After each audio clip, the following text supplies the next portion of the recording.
حشرنا عليهم كل شيء قبلا ما كانوا ليؤمنوا إلا أن يشاء الله ولكن أكثرهم يجهلون وكذلك جعلنا لكل نبي عدوا شياطين الإنس والجن يوحي بعضهم إلى بعض زخرف القول غرورا ولو شاء ربك ما فعلوه فذرهم وما يفترون ولتصغى إليه أفئدة الذين لا يؤمنون بالآخرة وليرضوه وليقترفوا ما هم مقترفون أفغير الله أبتغي حكما وهو الذي أنزل إليكم الكتاب مفصلا والذين آتيناهم الكتاب يعلمون أنه منزل من ربك بالحق فلا تكونن من الممترين وتمت كلمة ربك صدقا وعدلا لا مبدل لكلماته وهو السميع العليم وإن تطيع أكثر من في الأرض يضلوك عن سبيل الله إن يتبعون إلا الظن وإن هم إلا يخرصون إن ربك هو أعلم من يضل عن سبيله وهو أعلم بالمهتدين فكلوا مما ذكر اسم الله عليه إن كنتم بآياته مؤمنين وما لكم ألا تأكلوا مما ذكر اسم الله عليه وقد فصل لكم ما حرم عليكم إلا ما اضطررتم إليه وإن كثيرا ليضلون بأهوائهم بغير علم إن ربك هو أعلم بالمعتدين وذروا ظاهر الإثم وباطنه إن الذين يكسبون الإثم سيجزون بما كانوا يقترفون ولا تأكلوا مما لم يذكر اسم الله عليه وإنه لفسق وإن الشياطين ليوحون إلى أوليائهم ليجادلوكم وإن أطعتموهم إنكم لمشركون أومن كان ميتا فأحييناه وجعلنا له نورا يمشي به في الناس كمن مثله في الظلمات ليس بخارج منها كذلك زين للكافرين ما كانوا يعملون وكذلك جعلنا في كل قرية أكابر مجرميها ليمكروا فيها وما يمكرون إلا بأنفسهم وما يشعرون وإذا جاءتهم آية قالوا لن نؤمن حتى نؤتى مثل ما أوتي رسل الله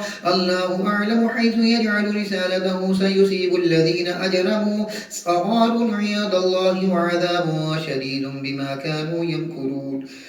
فمن يرد الله أن يهديه يشرح صدره للإسلام ومن يرد أن يضله يجعل صدره ضيقا حرجا كأنما يسعد في السماء كذلك يجعل الله الرجس على الذين لا يؤمنون وهذا صراط ربك مستقيما قد فصلنا الآيات لقوم يذكرون لهم دار السلام عند ربهم وهو وليهم بما كانوا يعملون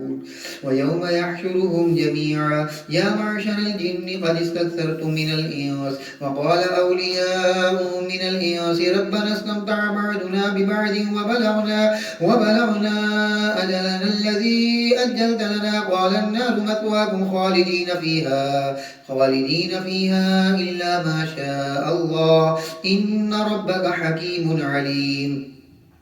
وكذلك نولي بعد الظالمين بعدا بما كانوا يكسبون يا معشر الجن والإنس ألم يأتكم رسل منكم يقصون عليكم آياتي وينذرونكم لقاء يومكم هذا قالوا شهدنا على أنفسنا وغرتهم الحياة الدنيا وشهدوا على أنفسهم أنهم كانوا كافرين ذلك أن لم يكن ربك مهلك القرى بظلم وأهلها غافلون ولكل درجات مما عملوا وما ربك بغافل عما يعملون وربك الغني ذو الرحمة إن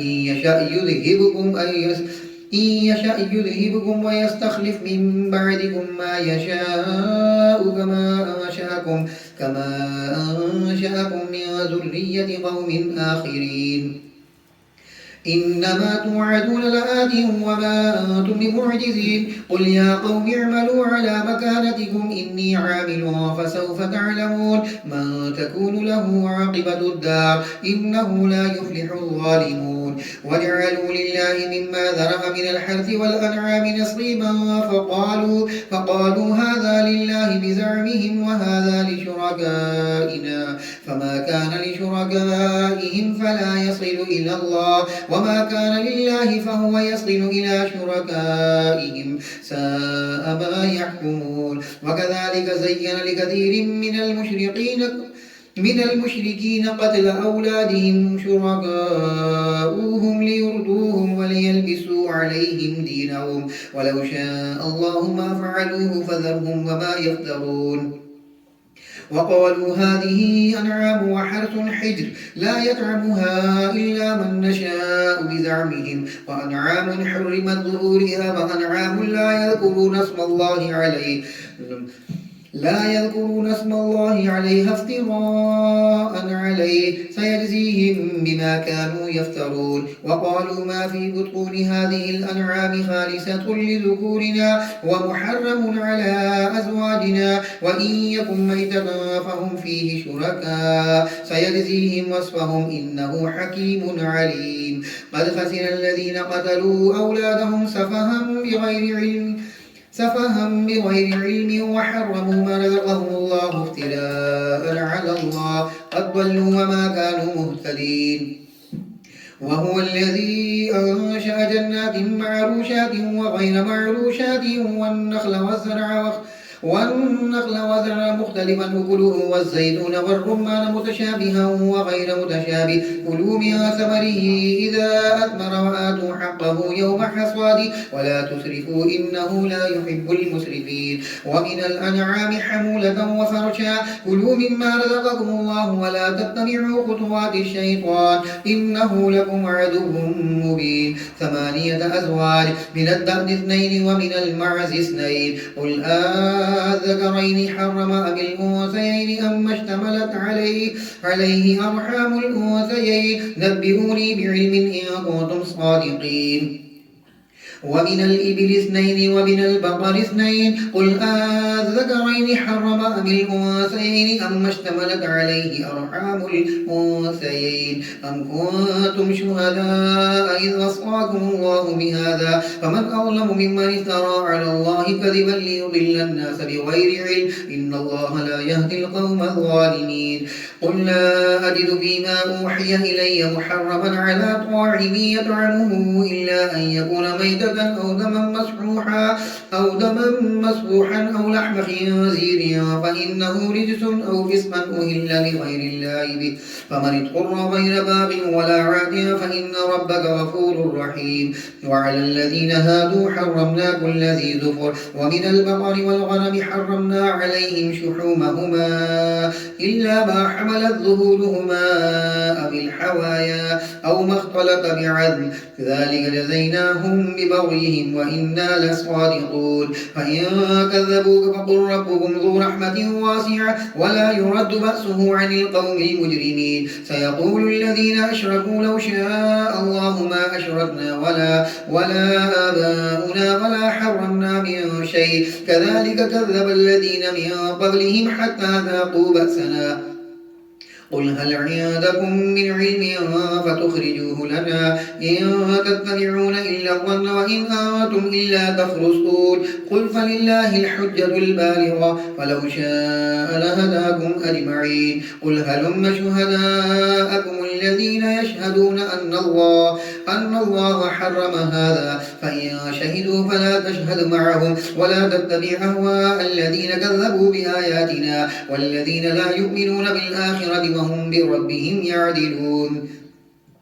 قل تعالوا أتل ما حرم ربكم عليكم ألا تشركوا به شيئا وبالوالدين إحسانا ولا تقتلوا أولادكم من إملاق نحن نرزقكم وإياهم ولا تقربوا الفواحش ما ظهر منها وما بطن ولا تقتلوا النفس التي حرم الله إلا بالحق ذلكم وصاكم به لعلكم تعقلون. ولا تقربوا مال اليتيم إلا بالتي هي أحسن حتى يبلغ أشده وأوفوا الكيل والميزان بالقسط لا نكلف نفسا إلا وسعها وإذا قلتم فاعدلوا ولو كان ذا قربى وبعهد الله أوفوا ذلكم وصاكم به لعلكم تذكرون. وأن هذا صراطي مستقيما فاتبعوه ولا تتبعوا السبل فتفرق بكم عن سبيله ذلكم وصاكم به لعلكم تتقون ثم آتينا موسى الكتاب تماما على الذي أحسن وتفصيلا لكل شيء وهدى ورحمة لعلهم بلقاء ربهم يؤمنون وهذا كتاب أنزلناه مبارك فاتبعوه واتقوا لعلكم ترحمون تقولوا إنما أنزل الكتاب على طائفتين من قبلنا وإن كنا عن دراستهم لغافلين أو تقولوا لو أنا أنزل علينا الكتاب لكنا أهدى منهم فقد جاءكم بينة من ربكم وهدى ورحمة فمن أظلم ممن كذب بآيات الله واصطدق عنها سنجزي الذين يصدفون عن آياتنا سوء العذاب بما كانوا يصدفون هل ينظرون إلا أن تأتيهم الملائكة أو يأتي ربك أو يأتي بعد آيات ربك يوم يأتي بعد آيات ربك لا ينفع نفسا إيمانها لم تكن آمنت من قبل أو كسبت في إيمانها خيرا قل انتظروا إنا منتظرون إن الذين فرقوا دينهم وكانوا شيعا لست منهم في شيء إنما أمرهم إلى الله ثم ينبئهم بما كانوا يفعلون من جاء بالحسنة فله عشر أمثالها ومن جاء بالسيئة فلا يجزى إلا مثلها وهم لا يظلمون قل إنني هداني ربي إلى صراط مستقيم دينا قيما ملة إبراهيم حنيفا وما كان من المشركين قل إن صلاتي ونسكي ومحياي ومماتي لله رب العالمين لا شريك له وبذلك أمرت وأنا أول المسلمين قل أغير الله أبغي ربا وهو رب كل شيء ولا تكسب كل نفس إلا عليها ولا تزر وازرة وزر أخرى ثم إلى ربكم مرجعكم فينبئكم بما كنتم فيه تختلفون وهو الذي جعلكم خلائف الأرض ورفع بعدكم فوق بعض درجات ليبلوكم فيما آتاكم إن ربك سريع العقاب وإنه لغفور رحيم ألف لام ميم صاد كتاب أنزل إليك فلا يكن في صدرك حرج منه لتنذر به وذكرى للمؤمنين اتبعوا ما أنزل إليكم من ربكم ولا تتبعوا من دونه أولياء قليلا ما تذكرون وكم من قرية أهلكناها فجاءها بأسنا بياتا أو هم قائلون فما كان دعواهم إذ جاءهم بأسنا إلا أن قالوا إنا كنا ظالمين فلنسألن الذين أرسل إليهم ولنسألن المرسلين فلنقصن عليهم بعلم وما كنا غائبين والوزن يومئذ الحق فمن ثقلت موازينه فأولئك هم المفلحون ومن خفت موازينه فأولئك الذين خسروا أنفسهم بما كانوا بآياتنا يظلمون ولقد مكناكم في الأرض وجعلنا لكم فيها معايش قليلا ما تشكرون ولقد خلقناكم ثم سورناكم ثم قلنا للملائكة اسجدوا لآدم فسجدوا إلا إبليس لم يكن من الساجدين قال ما منعك ألا تسجد إذ أمرتك قال أنا خير منه خلقتني من نار وخلقته من طين قال فهبط منها فما يكون لك أن تتكبر فيها فاخرج إنك من الصاغرين قال أنذرني إلى يوم يبعثون قال إنك من المنذرين قال فبما أغويتني لأقعدن لهم صراطك المستقيم ثم لآتينهم من بين أيديهم ومن خلفهم وعن أيمانهم وعن شمائلهم ولا تجدوا أكثرهم شاكرين قال اخرج منها مذءوما مدحورا لمن تبعك منهم لأملأن جهنم منكم أجمعين ويا آدم اسكن أنت وزوجك الجنة فكلا من حيث شئتما ولا تقربا هذه الشجرة فتكونا من الظالمين فوسوس لهما الشيطان ليبدي لهما ما وري عنهما من سوآتهما وقال ما نهاكما ربكما عن هذه الشجرة عن هذه الشجرة إلا أن تكونا ملكين أو تكونا من الخالدين وقاسمهما إني لكما لمن الناصحين فدلاهما بغرورها فلما ذاقا الشجرة بدت لهما سوآتهما وطفقا يخصفان عليهما من ورق الجنة وناداهما ربهما ألم أنهكما عن تلكما الشجرة وأقل لكما إن الشيطان لكما عدو مبين قالا ربنا ظلمنا أنفسنا وإن لم تغفر لنا وترحمنا لنكونن من الخاسرين قال اهبطوا بعضكم لبعض عدو ولكم في الأرض مستقر ومتاع إلى حين قال فيها تحيون وفيها تموتون ومنها تخرجون يا بني آدم قد أنزلنا عليكم لباسا يواري سوآتكم وريشا ولباس التقوى ذلك خير ذلك من آيات الله لعلهم يذكرون يا بني آدم لا يفتننكم الشيطان كما أخرج أبويكم من الجنة ينزع عنهما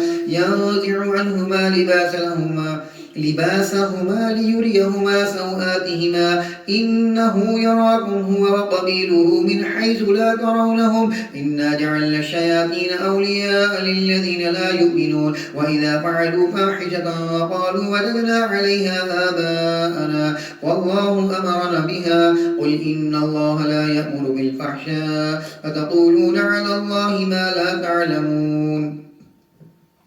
قل أمر ربي بالقسط فأقيموا وجوهكم عند كل مسجد وادعوه مخلصين له الدين كما بدأكم تعودون فريقا هدى وفريقا حق عليهم الضلالة إنهم اتخذوا الشياطين أولياء من دون الله ويحسبون أنهم مهتدون يا بني آدم خذوا زينتكم عند كل مسجد وكلوا واشربوا ولا تسرفوا إنه لا يحب المسرفين قل من حرم زينة الله التي أخرج لعباده والطيبات من الرزق قل هي للذين آمنوا في الحياة الدنيا خالصة يوم القيامة كذلك نفصل الآيات لقوم يعلمون قل إنما حرم ربي الفواحش ما ظهر منها وما بطن والإثم والبغي بغير الحق وأن تشركوا بالله ما لم ينزل به سلطانا وأن تقولوا على الله ما لا تعلمون ولكل أمة أجل فإذا جاء أجلهم لا يستأخرون ساعة ولا يستقدمون يا بني آدم إما يأتينكم رسل منكم يقصون عليكم آياتي فمن اتقى وأصلح فلا خوف عليهم ولا هم يحزنون والذين كذبوا بآياتنا واستكبروا عنها أولئك أصحاب النار هم فيها خالدون فمن أظلم ممن افترى على الله كذبا أو كذب بآياته أولئك ينالهم نصيبهم من الكتاب حتى إذا جاءتهم رسلنا يتوفونهم قالوا أين ما كنتم تدعون من دون الله قالوا ضلوا عنا فشهدوا على أنفسهم أنهم كانوا كافرين قال ادخلوا في قد خلت من قبلكم من الجن والإنس في النار كلما دخلت أمة لعنت أختها حتى إذا اداركوا فيها جميعا قالت أخراهم لأولاهم ربنا هؤلاء يضلونا فآتهم عذابا ضعفا من النار قال لكل ضعف ولكن لا تعلمون وقالت أولاهم لأخراهم فما كان لكم علينا من فضل فذوقوا العذاب بما كنتم تكسبون إن الذين كذبوا بآياتنا واستكبروا عنها لا تفتح لهم أبواب السماء ولا يدخلون الجنة حتى يلج الجمل في سم الخياط وكذلك نجزي المجرمين لهم من جهنم مهاد ومن فوقهم غواش وكذلك نجزي الظالمين والذين آمنوا وعملوا الصالحات لا نكلف نفسا إلا وسعها أولئك أصحاب الجنة هم فيها خالدون ونزعنا ما في صدورهم من غل تجري من تحتهم الأنهار وقالوا الحمد لله الذي هدانا لهذا وما كنا لنهتدي لولا أن هدانا الله لقد جاءت رسل ربنا بالحق ونودوا أن تلكم الجنة ورثوها بما كنتم تعملون ونادى أصحاب الجنة أصحاب النار أن قد وجدنا ما وعدنا ربنا حقا فهل وجدتم ما وعد ربكم حقا قالوا نعم فأذن مؤذن بينهم اللعنة الله على الظالمين الذين يصدون عن سبيل الله ويبغونها عوجا وهم بالآخرة كافرون وبينهما حجاب وعلى الأعراف رجال يعرفون كلا بسيماهم ونادوا أصحاب الجنة أن سلام عليكم لم يدخلوها وهم يطمعون وإذا صرفت أبصارهم تلقاء أصحاب النار قالوا ربنا لا تجعلنا مع القوم الظالمين ونادى أصحاب الأعراف رجالا يعرفونهم بسيماهم قالوا ما أغنى عنكم جمعكم وما كنتم تستكبرون أهؤلاء الذين أقسمتم لا ينالهم الله برحمة ادخلوا الجنة لا خوف عليكم ولا أنتم تحزنون ونادى أصحاب النار أصحاب الجنة أن أفيدوا علينا من الماء أو مما رزقكم الله قالوا إن الله حرمهما على الكافرين الذين اتخذوا دينهم لهوا ولعبا وغرتهم الحياة الدنيا فاليوم ننساهم كما نسوا لقاء يومهم هذا وما كانوا بآياتنا يجحدون ولقد جئناهم بكتاب فصلناه على علم هدى ورحمة لقوم يؤمنون هل ينظرون إلا تأويله يوم يأتي تأويله يقول الذين نسوه من قبل قد جاءت رسل ربنا بالحق فهل لنا من شفعاء فيشفعوا لنا أو نرد فنعمل غير الذي كنا نعمل قد خسروا أنفسهم وضل عنهم ما كانوا يفترون إن ربكم الله الذي خلق السماوات والأرض في 6 أيام ثم استوى على العرش يغشي الليل النهار يطلبه حديثا والشمس والقمر والنجوم مسخرات بأمره ألا له الخلق والأمر تبارك الله رب العالمين ادعوا ربكم تضرعا وخفية إنه لا يحب المعتدين ولا تفسدوا في الأرض بعد إصلاحها وادعوه خوفا وطمعا إن رحمة الله قريب من المحسنين وهو الذي يرسل الرياح بشرا بين يدي رحمته حتى إذا أقلت سحابا سقناه لبلد ميت فأنزلنا به الماء فأخرجنا به من كل الثمرات كذلك نخرج الموتى لعلكم تذكرون والبلد الطيب يخرج نباته بإذن ربه والذي خبث لا يخرج إلا نكدا كذلك نصرف الآيات لقوم يشكرون لقد أرسلنا نوحا إلى قومه فقال يا قوم اعبدوا الله ما لكم من إله غيره إني يخاف عليكم عذاب يوم عظيم قال الملأ من قومه إنا لنراك في ضلال مبين قال يا قوم ليس بي ضلالة ولكني رسول من رب العالمين أبلغكم رسالات ربي وأنصح لكم وأعلم من الله ما لا تعلمون أوعجبتم أن جاءكم ذكر من ربكم على رجل منكم لينذركم ولتتقوا ولعلكم ترحمون فكذبوه فأنجيناه والذين معه في الفلك وأغرقنا الذين كذبوا بآياتنا إنهم كانوا قوما عمين وإلى عاد أخاهم هودا قال يا قوم اعبدوا الله ما لكم من إله غيره أفلا تتقون قال الملأ الذين كفروا من قومه إنا لنراك في سفاهة وإنا لنظنك من الكاذبين قال يا قوم ليس بي سفاهة ولكني رسول من رب العالمين أبلغكم رسالات ربي وأنا لكم ناصح أمين أوعجبتم أن جاءكم ذكر من ربكم على رجل منكم لينذركم واذكروا إذ جعلكم خلفاء من بعد قوم نوح وزادكم في الخلق بسطة فاذكروا آلاء الله لعلكم تفلحون قالوا وجئتنا لنعبد الله وحده ونذر ما كان يعبد آباؤنا فأتنا بما تعدنا إن كنت من الصادقين قال قد وقع عليكم من ربكم رجس وغضب أتجادلونني في أسماء سميتموها أنتم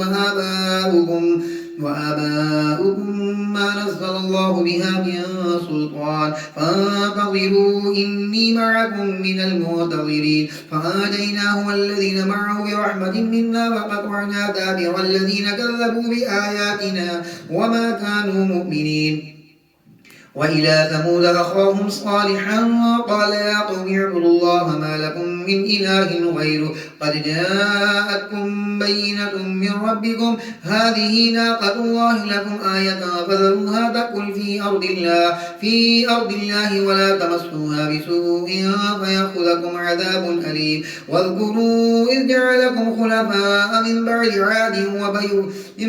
عاد وبوأكم في الأرض تتخذون من سهولها قصورا وتنحتون الجبال بيوتا فاذكروا آلاء الله ولا تعثوا في الأرض مفسدين قال الملأ الذين استكبروا من قومه للذين استضعفوا لمن آمن منهم أتعلمون أن صالحا مرسل من ربه قالوا إنا بما أرسل به مؤمنون قال الذين استكبروا إنا بالذي آمنتم به كافرون فعقروا الناقة وعتوا عن أمر ربهم وقالوا يا صالح ائتنا بما تعدنا إن كنت من المرسلين فأخذتهم الرجفة فأصبحوا في دارهم جاثمين فتولى عنهم وقال يا قوم لقد أبلغتكم رسالة ربي ونصحت لكم ولكن لا تحبون الناصحين ولوطا إذ قال لقومه أتأتون الفاحشة ما سبقكم بها من أحد من العالمين إنكم لتأتون الرجال شهوة من دون النساء بل أنتم قوم مسرفون وما كان جواب قومه إلا أن قالوا أخرجوهم من قريتكم إنهم أناس يتطهرون فأنجيناه وأهله إلا امرأته كانت من الغابرين وأمطرنا عليهم مطرا فانظر كيف كان عاقبة المجرمين وإلى مدين أخاهم شعيبا قال يا قوم اعبدوا الله ما لكم من إله غيره قد جاءتكم بينة من ربكم فأوفوا الكيل والميزان ولا تبخسوا الناس أشياءهم ولا تفسدوا في الأرض بعد إصلاحها ذلكم خير لكم إن كنتم مؤمنين ولا تقعدوا بكل صراط توعدون وتصدون عن سبيل الله من آمن به وتبغونها عوجا واذكروا إذ كنتم قليلا فكثركم وانظروا كيف كان عاقبة المفسدين وإن كانت طائفة منكم آمنوا بالذي أرسلت به وطائفة لم يؤمنوا فاصبروا حتى يحكم الله بيننا وهو خير الحاكمين صدق الله العظيم.